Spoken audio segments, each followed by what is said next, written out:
Does your furry friend take over your bed every night? It's time to reclaim your space while giving them the comfort they deserve with the coldest, cozy dog bed. Don't wait. Check out the link in the video description to buy now on Amazon. 2-year-old Tex Combs just didn't understand. There was the stuffed Winnie the Pooh that he knew so well, but why was it now stuck behind a thick sheet of glass? His dad, Luke Combs, had to chuckle recounting the moment that had occurred about a half hour earlier on Wednesday when he and his wife, Nicole, privately took their 2 sons through the expansive new exhibit devoted to the superstar at Nashville's Country Music Hall of Fame and Museum. He was like, open it, Combs, 34, recalled to our channel as he stood in front of the same display. I was like, it doesn't open, buddy. He asked me for the poo. He said, hold it. And I said, oh, you can't hold it, buddy. The stuffed animal is actually the artist's childhood toy, and it's otherwise in permanent residence at his parents' Nashville home, where Tex and his 11-month-old brother, Bo, have regularly played with it. Museum curators, however, borrowed it for the exhibit to depict Combs' early life. But how do you explain all that to a 2-year-old? How do you tell a toddler that his dad is the creator of multi-platinum selling music, the headliner at sold-out stadium concerts, and a 2-time CMA Entertainer of the Year, all accomplishments that have earned him a major museum exhibit?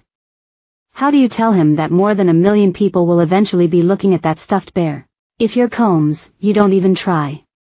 At least not yet.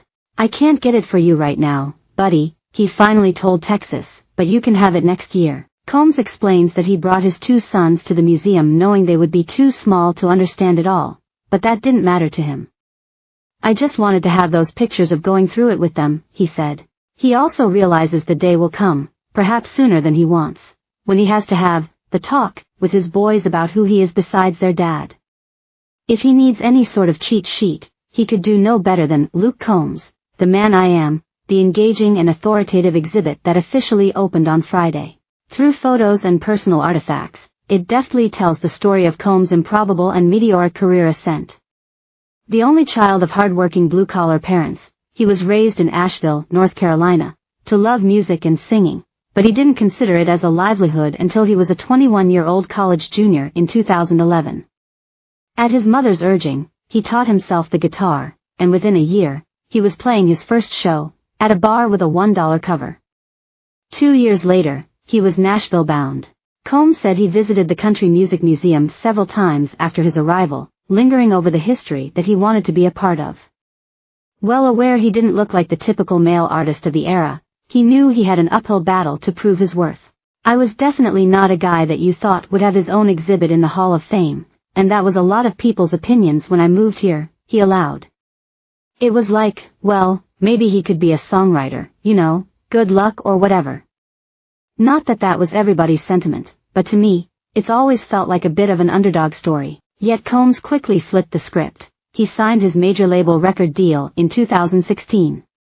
His first number 1, for Hurricane, arrived a year later, and soon, he became the artist, and the sound, that everyone else was chasing.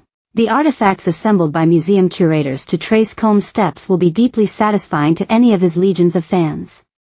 For his earliest years, grade school paintings offer a hint of his creative side. Combs just chortled over the artwork. You could tell I was destined for greatness, right? Snapshots and event programs reveal his growing interest in choral singing in middle school and high school. In fact, Combs actually made his Carnegie Hall debut as a sophomore when his high school chorale appeared on the legendary New York stage along with other student groups.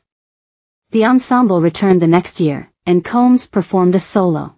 Among the exhibit's greatest treasures is the actual boxed cassette tape of Tracy Chapman's self-titled 1988 debut album that introduced Combs to Fast Car, the song he's credited with firing his early passion for music. Of course, in 2023, he turned the song into his own blockbuster hit. Accompanying the well-worn plastic box is a photo of Combs' dad, Lee, sitting beside his